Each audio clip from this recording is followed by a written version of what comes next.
I had to recheck all of my alarms. So, because that would be fun if my phone was back there and my alarm was going off. So, I want to welcome Lincoln,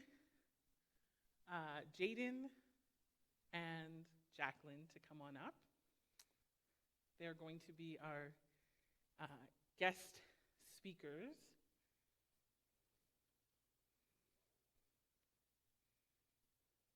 This morning. Now, to start off, so they're going to introduce themselves in just a moment, but to start off, we thought it'd be appropriate to do a land acknowledgement, and so we've asked Lincoln if you would do that and kind of explain why we would do that as well. Good morning. Let's start off by acknowledging the land that we're gathered on today.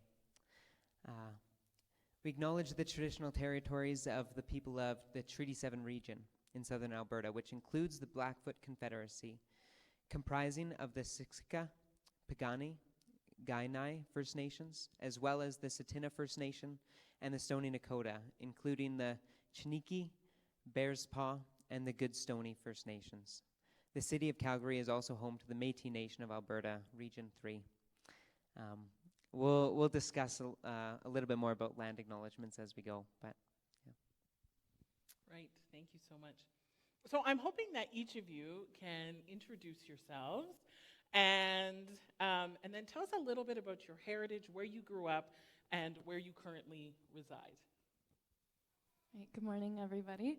My name is Jacqueline Pace. I grew up in Saskatchewan, but I've lived in Calgary for almost 10 years now. Well, this is also my sister Jaiden. She'll explain that, but our heritage is mixed.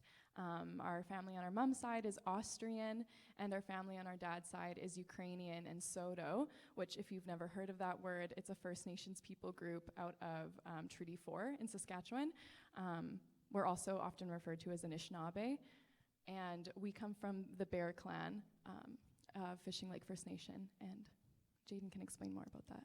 Yeah, my name is Jaiden Kahinka. I got married, so it's no longer PAs. Heritage is the same. Our family comes from Fishing Lake First Nation, like Jacqueline said, on Treaty 4. And something cool about the Bear Clan is they're traditionally responsible for the well-being and healing of the people. And so we just find that as a beautiful anchor point for how we live and also what we do for work. And my name is Lincoln, and I grew up also on Treaty 4, and I grew up on a farm near Weyburn, Saskatchewan. My heritage comes from a collection of 14 or 16 different places, Scotland and Wales and many others. And my family on my dad's side has been in Canada for 6 generations, so since about 1900, and then with some various variations, it's a little bit more recent on my mom's side. I go to school at Ambrose University, so I've been in Calgary for coming up on, I guess, 4.5 years or so now. But until then, I lived on a farm in Saskatchewan. Thanks so much for sharing a little bit about who you are and where you come from.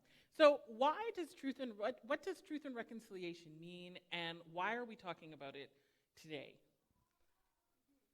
So as you guys probably know, yesterday was National Day for Truth and Reconciliation, and this is also known as Orange Shirt Day, as we're wearing orange shirts. And so between the late 1800s up until 1996, the year Jacqueline was born actually, 150,000 children attended residential schools. And Phyllis Webstad, a lady who attended residential schools, was actually the one who launched Orange Shirt Day.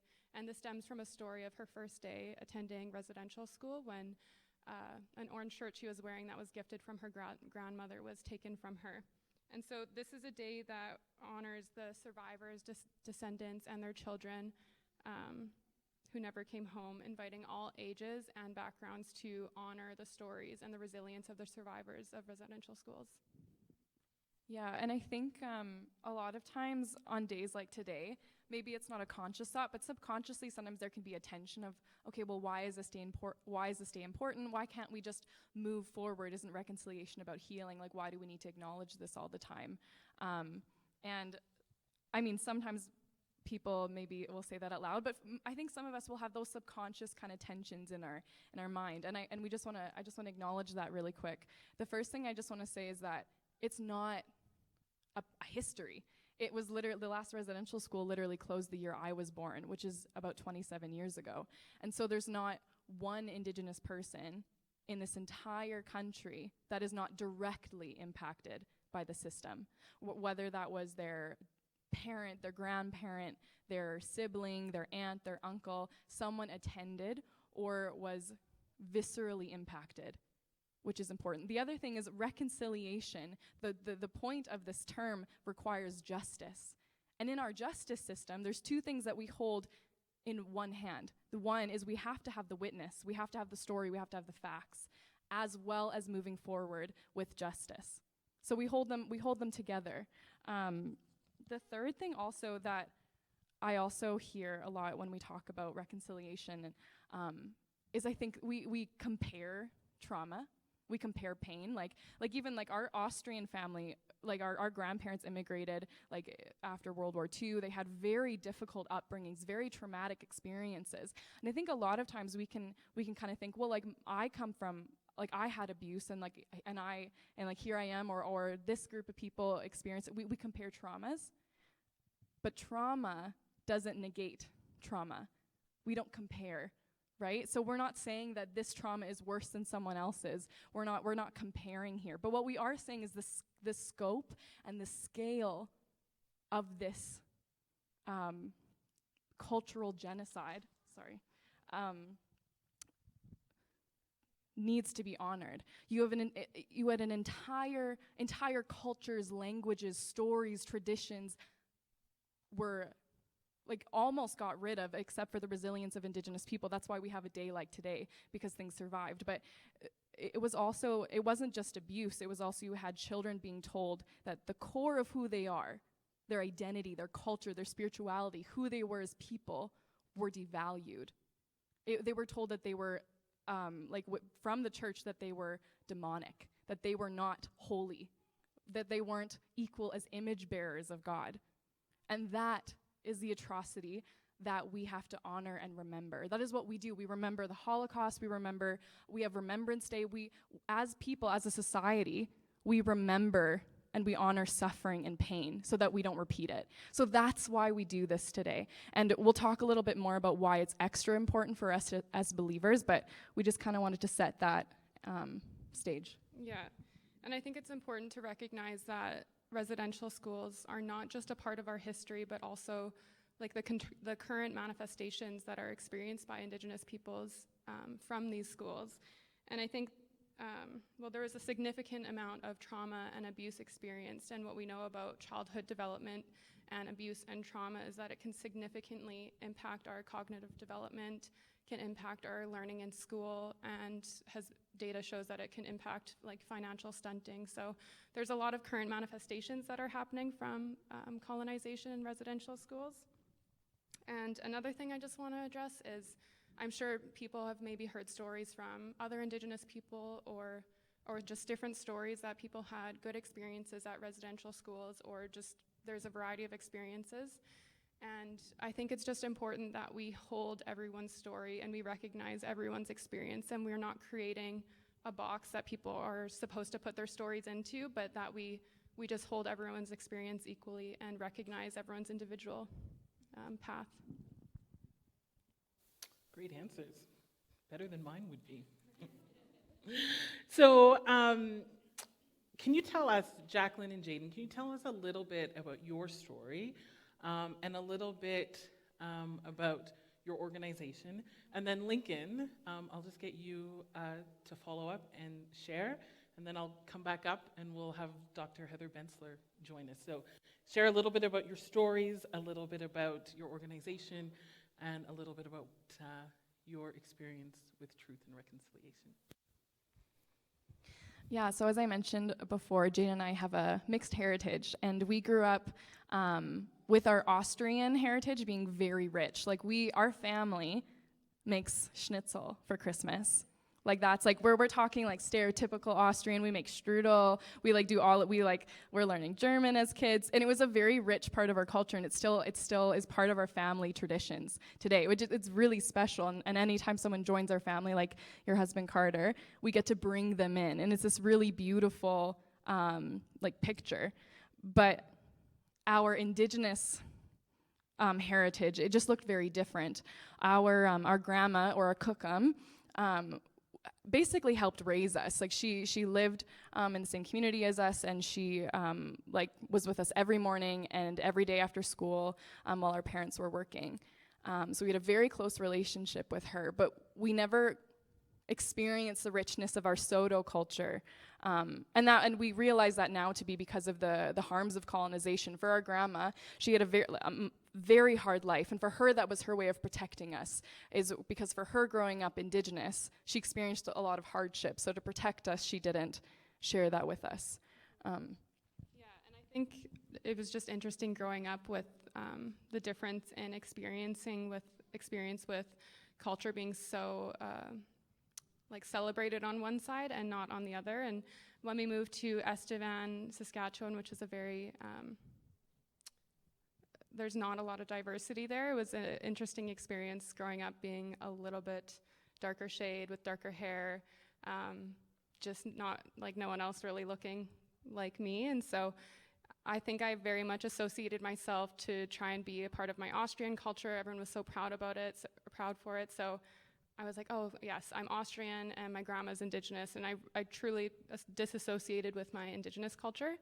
And so it wasn't until I graduated and went to university that I started getting more curious and kind of wondering why that celebration of culture wasn't the same for our dad's side. We rarely went to see our family, and Jacqueline and I started having conversations. Our grandma got diagnosed with cancer, and so we kind of recognized the loss of culture that could be foreseen. And so we tried to have conversations with our grandma, but it still was that disconnect of her not wanting to share out of protection for us, because she got treated badly for her culture, so she didn't want us to feel that way, so she didn't want to share her culture with us. So at the same time, so in this kind of university age is when both of us started slowly trying to explore. I think for me, obviously I am a lot more white passing, and for me there was a lot of this identity crisis of, am I allowed to even identify with this part of my culture, because I've never and will never experience the same even experiences that Jaiden has experienced or our grandma has experienced. So I was trying to learn, but just felt like this disconnect within myself. And during the same time as well, I ended up doing an internship with an organization that does anti-human trafficking work in Laos in Southeast Asia. And it kind of set me on this trajectory of social justice and doing it through a lens of local empowerment, because there's just been a history of good intentions doing a lot of harm. And that's part of also what kind of like what a lot of our inner work needs to be. It doesn't just, our good intentions aren't enough. We have to make sure that we're not doing harm. And so I saw at this organization how we had safe homes for young women, and we had prevention programs that went out into rural places. We had social enterprises that gave safe work to individuals, and all of it was led by local people. There was foreigners who were there to equip and help, but everything was done through a Lao lens, which was a very revolutionary thing for me to learn, and kind of shaped how we do things in our work, which we'll explain in just a second. Yeah, so in September of 2020, our grandma passed away from cancer, and we ended up having a traditional funeral for her on her reserve, and it was a very beautiful experience. We got to see part of her life that she showed to us, but when we went to her funeral, we heard stories of her growing up and her friendships and the knowledge that she had. And even as we were going through her belongings, we found certificates of being a knowledge keeper. She was a respected elder on her reserve, and these were things we learned after she passed away. So it was a very bittersweet moment, but also I found the funeral very healing, to be able to hear different parts of who she was, and it was interesting. Jacqueline and I both felt the same kind of experience at the funeral that we didn't talk about then, but we talked about a few months later that we both felt at the funeral that we would be working with and partnering with Indigenous communities in some way. We just didn't know what it would look like. And so when we came together and had that conversation, it was kind of like our minds were blown that each of us had that shared experience, but we just didn't talk about it till after. And I think for us at her funeral, I think there was this kind of really heavy realization of if we don't pursue reconnection, our culture will die with our grandma. And so we kind of that year started this journey of reconnecting and exploring like our identity as Indigenous women along with our faith and what that looks like. We also at the same time, which the Lord has been orchestrating this entire journey, but when we got back from my grandma's funeral, my team at that organization that I was working at said they asked me to lead their Indigenous relations because we were all stuck in the country and our eyes were turned locally, and they just wanted to explore what it looked like for our team to be allies, because though we did work in Asia, we wanted to explore, since our team is in Canada, what that looked like. But I didn't want to do that alone, so I asked Jaiden to do that with me and just start exploring the space in Canada of anti-human trafficking work and what that looks like to partner with Indigenous communities. And yeah, that started a whole journey for us. Yeah, and it wasn't until that next summer, so summer of 2021, that we really decided to, okay, let's focus our time into this work, but where do we start? And I know Jacqueline, when she was living in Laos, she had to start a year just dedicated to learning the culture, learning the language before doing any work. And so we wanted to dedicate a year also to doing the same thing. What is in the space of human trafficking for Indigenous peoples in Canada? What resources are there? Who's working in this space? And where are the gaps that we feel that we have the capacity to step into? And so we spent the year, it was very much like a professional but also a personal journey of reconnecting to and feeling ownership to our Indigenous heritage, not just being, oh, we're Indigenous because of our grandma, but being, oh, we are Indigenous women and we have a space here that we can step into. And so, yeah, very much personal, but also in the professional space, learning kind of what resources are there, and just connecting with other advocates in this space was a really important time. Yeah, and one of the things that was really interesting early on in our journey is we did all this research about human trafficking in Canada and how much it disproportionately impacts Indigenous communities, particularly women and girls and Two-Spirit people. And just to give context, like Indigenous women make up 4% of the Canadian female population, but they make over half of reported cases of human trafficking victims. And that's reported, and there's a lot of barriers to reporting, so that's not accurate. In a lot of places, that number is as high as 90% of the victims of human trafficking. And so our first reaction was, okay, how can we help? We have to do something. This is horrible. We have to figure out what to do. And pretty early on in our journey, we were challenged by an Indigenous mentor of ours, and she said, you have to stop asking the question, what can I do to help? Your first question should always be, what can I learn? And that completely transformed how we started going about this journey. So one of the things that we learned in our reconnection journey, learning more about our culture, is that we come from the Bear Clan. And this was a beautiful learning journey for us because, like Jaiden said, the Bear Clan is traditionally responsible for the healing and protection and well-being of the people. And so we had this vision pretty early on that whatever we would do would be rooted in this culture. And so in our language, Bear Clan translates as Makwadotum. So we started planning this program called Makwadotum that would work with Indigenous communities to prevent exploitation and work for the healing and well-being of our people. And in the following summer, like August 2022, there was some kind of shifting of vision for the team we were were previously a part of. And Jacqueline and I also felt that there was just going to be some transition coming up and needing more support professionally and also financially with the work that we were doing. And it wasn't like 2 weeks later, Jacqueline was approached by one of our kind of supervisors on that team saying that the restructuring would kind of affect the Canada space. And so we realized that transition was coming sooner than we expected. And so we spent like 2 weeks in the fall being like, we don't know what's next. Like, do we start our own nonprofit?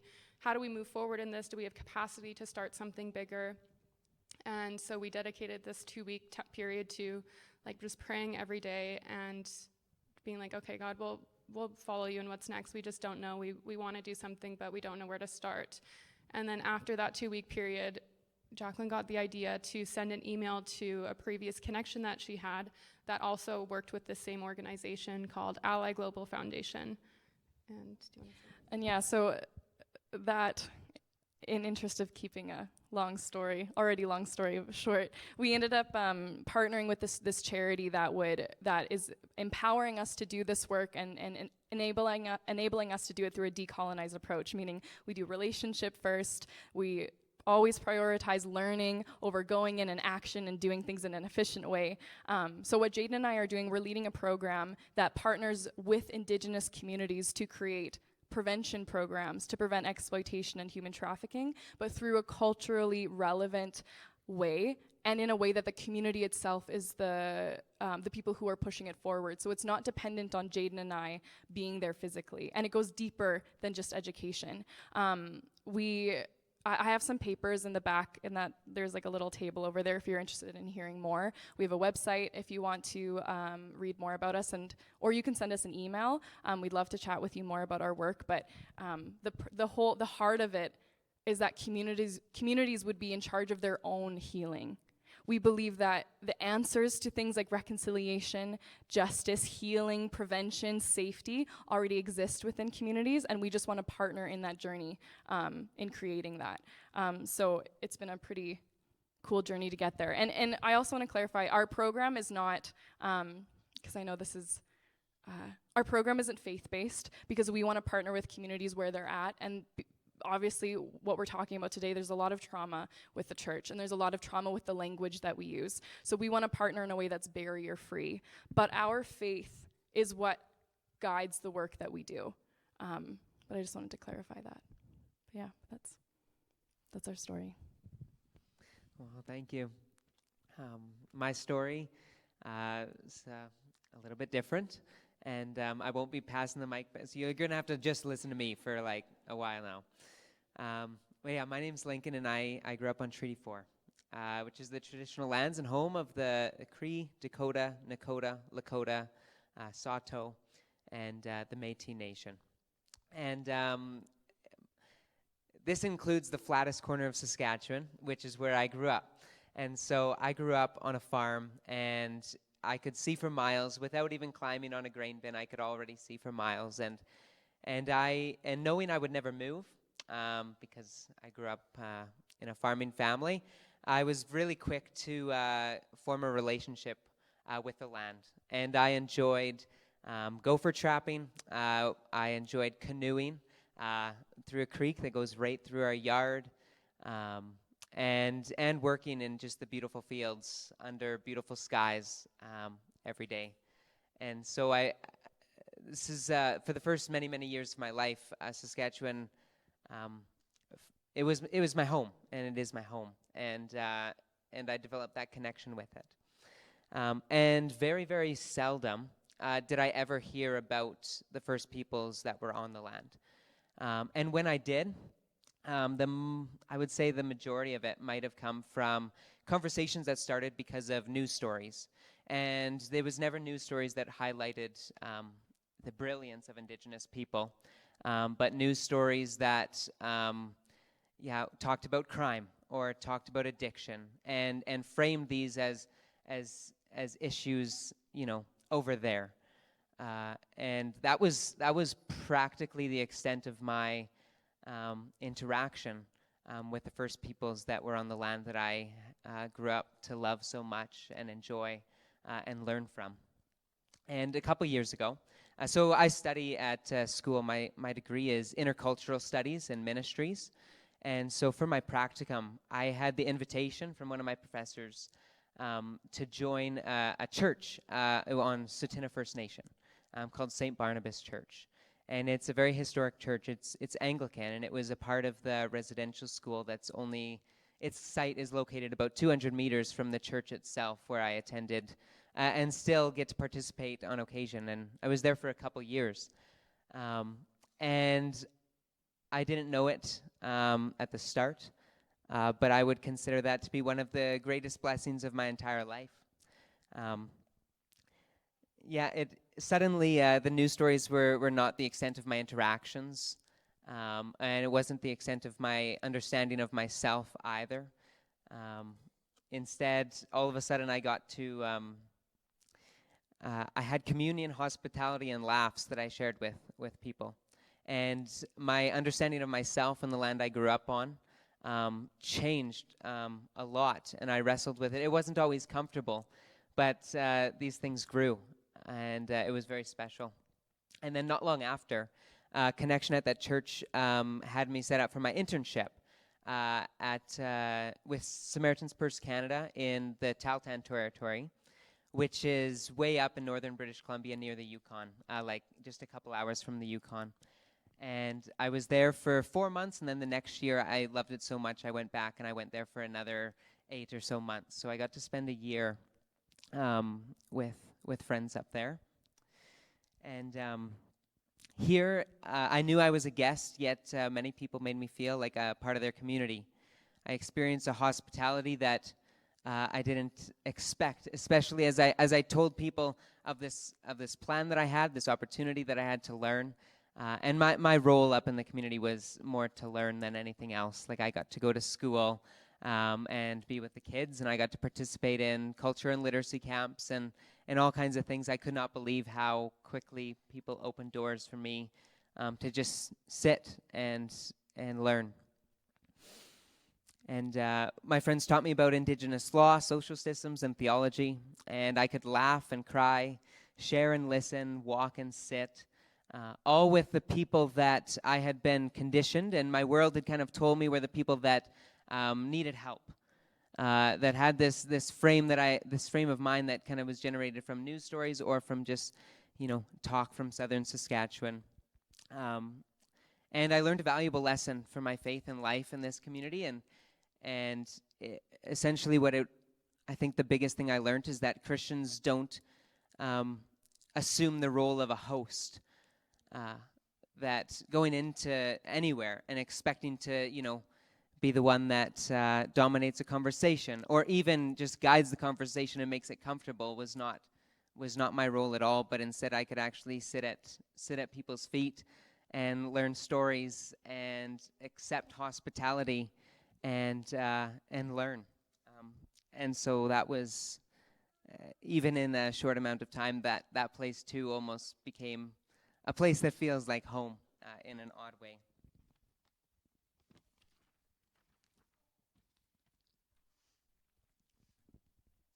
And yeah, it taught me that the stories that had created discussion when I was a kid or even in high school were not what I had thought they were.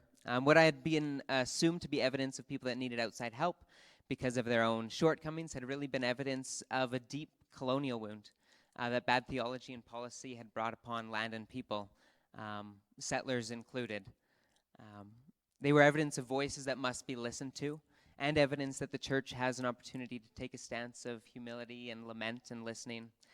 And today, when I drive to Treaty 4, I feel my heart warming. The land can feel like home, and it is home. But my relationship with the land has changed. Now when I'm there, I look a little bit deeper than my own childhood, and I imagine the buffalo and the plains of grass. I acknowledge that the land I grew up on has not always been the way that I have known it. And I imagine what life for peoples has looked like and could look like if we participate in hearing the truth and participating in reconciliation. For me, continual land acknowledgement has actually been a really foundational part of my story, as the land kind of brings me back. It's shifted my perspective and my heart to remind me of this call to truth and to participate in reconciliation. And yeah, that's the beginning of my journey. Thank you. You guys were great. I love listening to your stories. So we're going to ask Dr. Heather Bensler, who spoke last week, just to come up as we answer this last question. Why should truth and reconciliation matter to the church? So, Lincoln, I'm going to get you to start us off. Go ahead. Why should this matter to the Canadian church?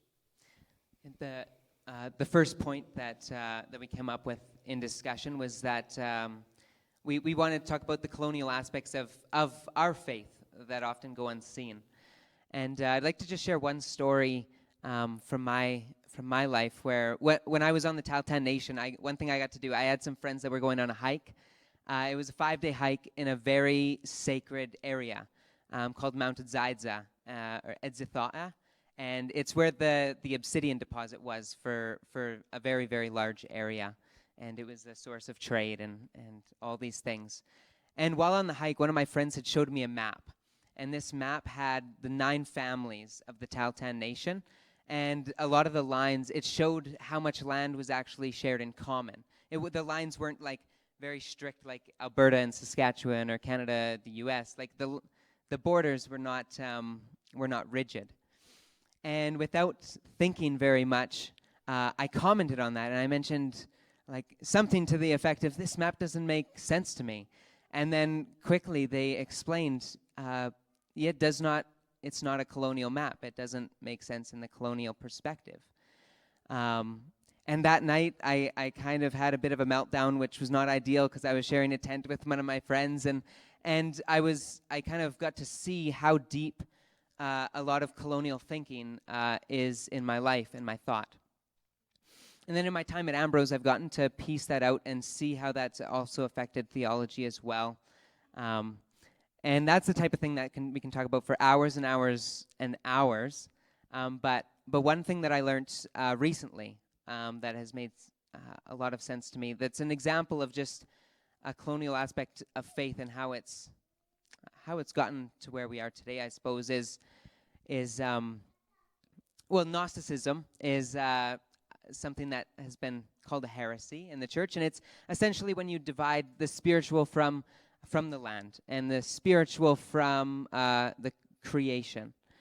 And in doing this, and having Jesus that's over-spiritualized and no longer Jewish, colonists were able to do atrocities in terms of taking land from people, and in understanding their faith to just be so spiritualized that they could say essentially anything they wanted, and has led to a lot of the colonial wound that we see today, where in reality, having an indigenous perspective on land, or a perspective on land or faith or theology that doesn't come from a place of privilege, actually usually develops theologies of salvation and repentance that actually look a lot more Jewish, that look a lot more like Paul, or like the day of Jesus.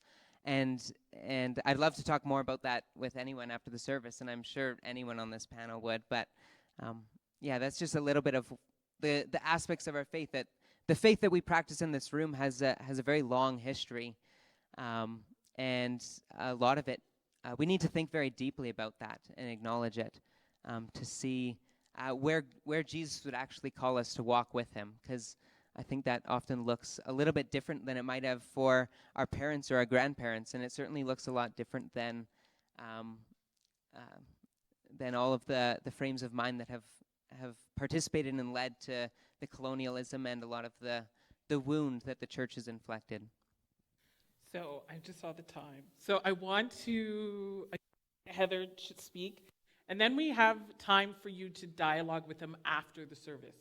So because poor Jacob is out there with all the kids, including my own, we want to make sure that we can get the kids, and then people can come and ask questions and engage with you. You're not obligated to stay for the Q&A, but if you want to, you are more than welcome to. So Heather, can you quickly answer this same question, and then we'll transition to the Q&A. Why should this matter to the Canadian church?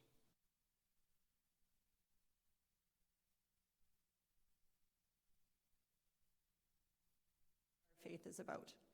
If we say that we believe in life, then I would say we need to look for the ways that the church is interacting with Indigenous people in Canada and ask ourselves, is that causing life to flourish, or is there harm that is being done? When we look at the history of the church and their interactions with Indigenous people, particularly through the residential school, we would say, actually, no, the church participated in something that was really harmful and brought death.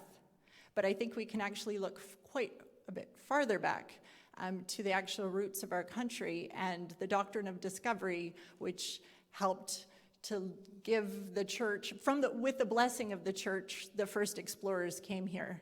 And they understood that this land was empty, terra nullius.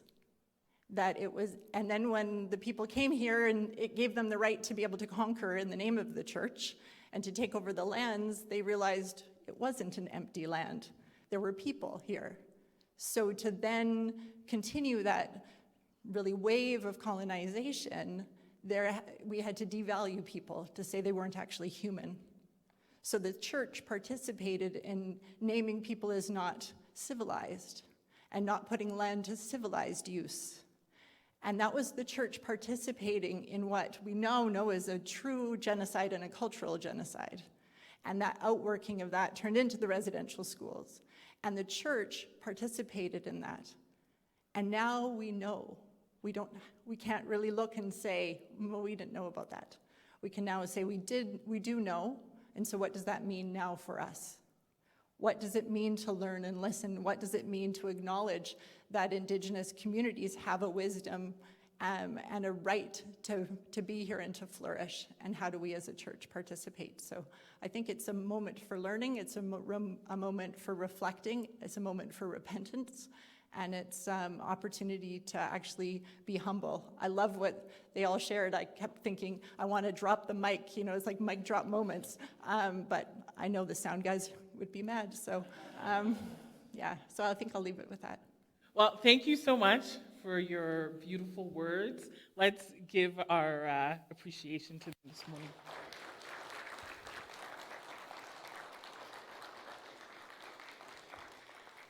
So, as an aside, Jaiden and Jacqueline are nieces to our wonderful media guy, David, and Hilda, and Melinda, and their spouses. And so that's how I actually got to know Jacqueline, was through Hilda. So thank you for that beautiful introduction. I just love both of you so much. And Lincoln is a longtime Free Methodist from way back in Weyburn, and so just the intersection of it all has been beautiful. So as we close today, our benediction is this video from Richard Twiss, who wrote, remind me of the name of the book, Heather. My goodness, why did it just slip my mind? Rescuing the Gospel from the Cowboys. Yes, so he's deceased now, but he has a lot of wisdom, and so I think these words will send us off. In the Lakota language, Wakatanka is our name for creator. It more or less translates out great spirit, great mystery. But for many years it was not allowed for Christ followers among the Lakota people, so we had to say Jesus, or the weird Germanic tribal word Gut or Gott, which is translated God. So we had to use some weird Germanic pagan word for Jehovah, and we were never allowed to use our word Wakatanka.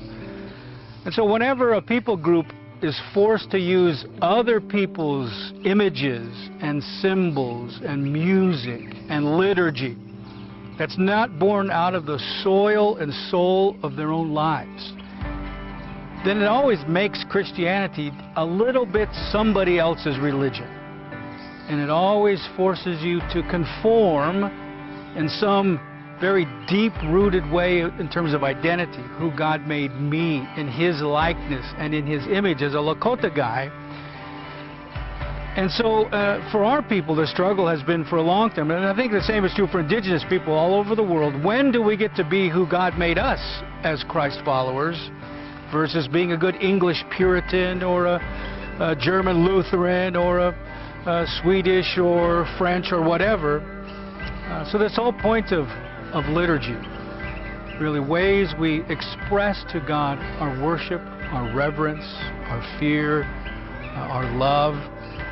Unless we're able to do that with our Lakota drums and our Maasai dancing and our Zulu singing and our Quechua music and all the others, we're just continually borrowing somebody else's stuff, because somewhere along the line a missionary said, our music is God's music. Your music is pagan. And so it's about time, if you're going to be a real true biblical Christian, that you be like us. I heard somebody say that God created us in his likeness and image, and we've just returned the favor.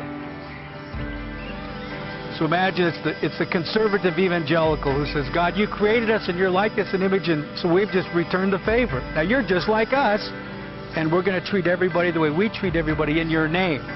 So isn't that kind of how Christian mission always goes, whether it's the Portuguese or the Spanish or the Catholic or whoever? It's like everybody wants to make us indigenous people in their likeness and image for our good, of course. And so the whole point of worshiping in the context of who God made us, I think is a key conversation all over the world. And until we can really come to that point of allowing other people to be who God made them, unless we can acknowledge that all of us like things better than other things, musically, culturally, which is totally normal and okay. I don't have to like that in terms of that's my favorite. But unless I can learn to love my neighbor's music, like my music, until I can learn to love my neighbor's way of living, like mine, his or her liturgy, the food they eat, the way they raise their kids, all of that. Because I love the way I do it. And so Jesus said, if you can't love your neighbor whom you can see, how can you love God whom you can't see? And loving our neighbor is not this ethereal, esoteric kind of experience. It's my neighbor and their music and their ways. So really this whole point of identity goes to the heart of what it means to follow Christ and to be liberated through the power of the gospel, to worship him in ways that are both meaningful to us and put a smile on Wakantanka's face.